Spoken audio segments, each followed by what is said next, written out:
La expresión Señor, Señor deliberada estaba destinada a una audiencia judío-mesiánica que, entendiendo cómo Yahshua iba asumiendo el título divino de Señor. Ya dijimos que esta expresión aparece 16 veces en la Septuaginta.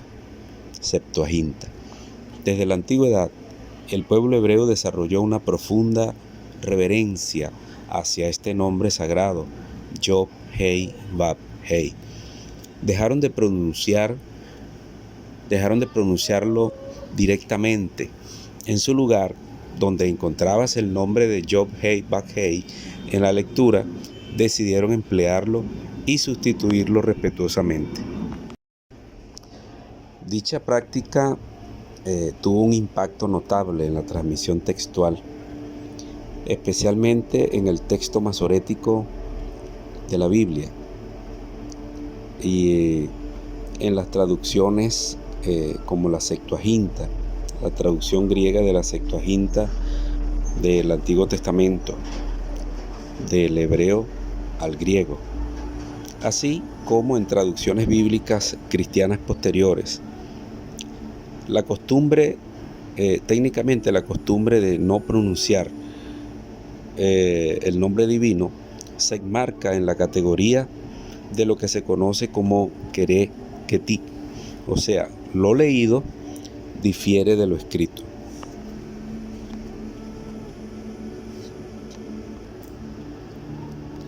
En el caso del tetragramatón se refiere a un queré perpetuo. El texto del nombre de Elohim conserva las 4 letras consonantes o ketit, lo escrito.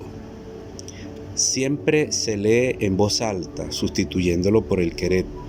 En otras palabras, el nombre de las 4 letras llegó a ser impronunciable.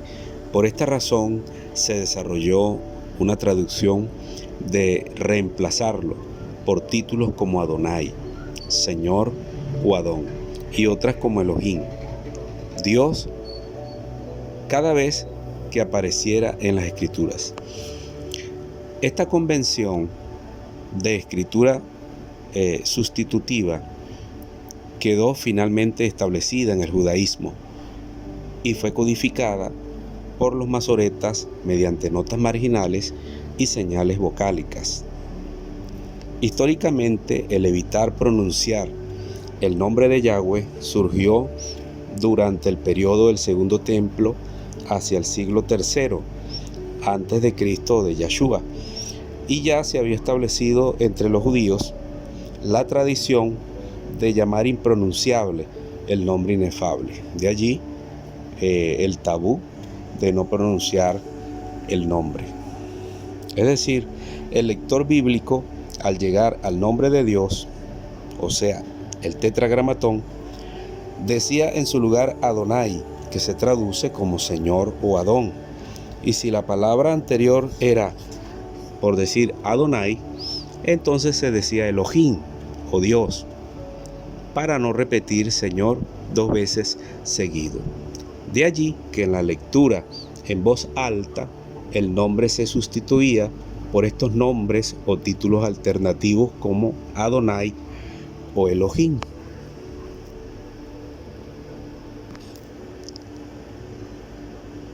Fuentes judías antiguas sugieren su origen devocional para este tabú. Interpretaron que el mandamiento de Éxodo 27, que dice: no tomarás el nombre de Yahweh, tu Dios, en vano, se refiere, según ellos, o que exigía extrema cautela, por lo que la halajá, la ley judía, instaló una valla de protección para evitar de pronunciar el nombre por completo, excepto en los rituales permitidos, ejemplo, en la fiesta de Yom Kippur o Hakipurim, una vez al año en la fiesta del Día del Perdón, para no correr el riesgo de profanarlo con el tiempo. Esa misma sensibilidad llegó a que el título Adonai o Señor, usado en sustitución del nombre inefable, se convirtiera o se considerara santo, también, y por eso fuera de la lectura de la Torá. Por eso muchos judíos observantes prefieren decir Hashem, que significa el nombre. Un pasaje clave que suele citarse como la declaración de fe de los hebreos es Deuteronomio 6:4, que en hebreo sería Shema Israel, Yahweh Eloheinu, Yahweh Echad. O sea, esto es el Shema Israel, el Oye Israel. Oye Israel, Yahweh nuestro Dios, Yahweh uno es. La Septuaginta traduce el nombre de Yod Hei Vav Hei como Kyrios, o sea, Adón, Señor. Por esta razón es importante entender que confesar que Yahshua es Adonai está retomando nuevamente la confesión de Deuteronomio capítulo 6, en el que Yahweh es Adonai. O sea, el traspaso de Adonai a Kyrios en griego, este significado en español como Señor, nos da entendimiento por el contexto bíblico de este término. En la Biblia hebrea, la palabra Adonai de Adón significa Señor, amo, pero la forma enfática Adonai se usa exclusivamente para Dios o Elohim, prácticamente como sinónimo reverencial del nombre divino, Yod Hei Vav Hei. Por ejemplo, en Génesis 15:2 dice: y respondió Abraham, Señor Yahweh, ¿qué me darás siendo que ando sin hijo y el mayordomo de mi casa es ese Damaseno llamado Eleazar? Fíjese lo que hay aquí. En hebreo nosotros leemos Vayomer Abraham Adonai Yahweh. Abraham invocó a Elohim, llamándolo Adonai Yahweh o Señor Yahweh.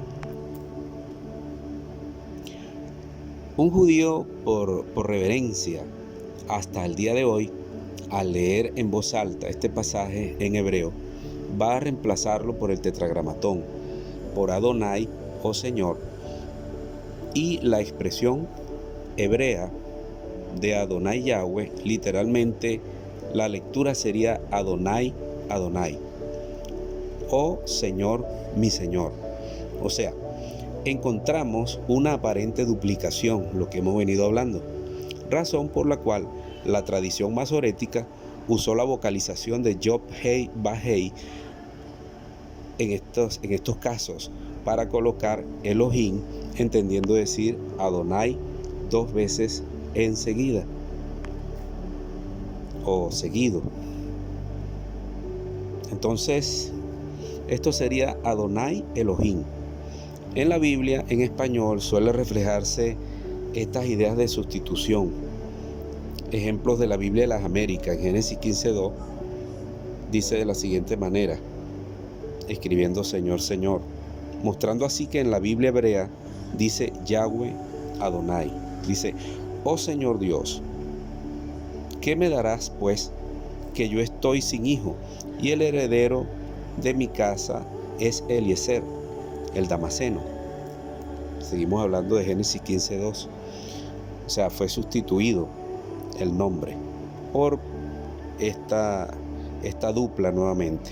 En el siglo IV antes de Cristo, antes de Yahshua, con el ascenso de Alejandro Magno entre el 356 y el 323 antes de Yahshua o de Jesucristo, los judíos de la diáspora fueron helenizados, y para algunos judíos, especialmente para los que vivían en el Egipto tolemaico, o sea, gobernado por los griegos, el griego se había convertido en su idioma principal.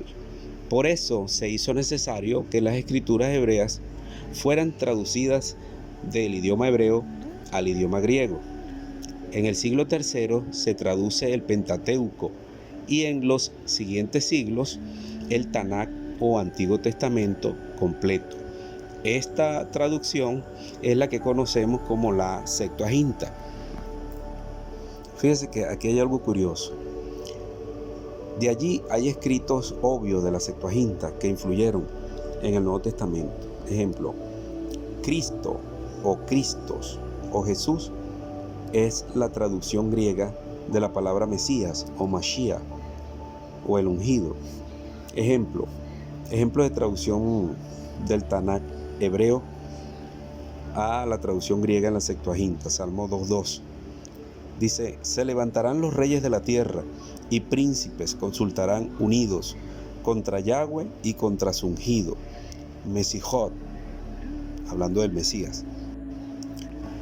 La Septuaginta traduce Katá, to, Kyrios, kai, katatou, Christos, autou, contra el Señor y su Cristo, es lo que dice.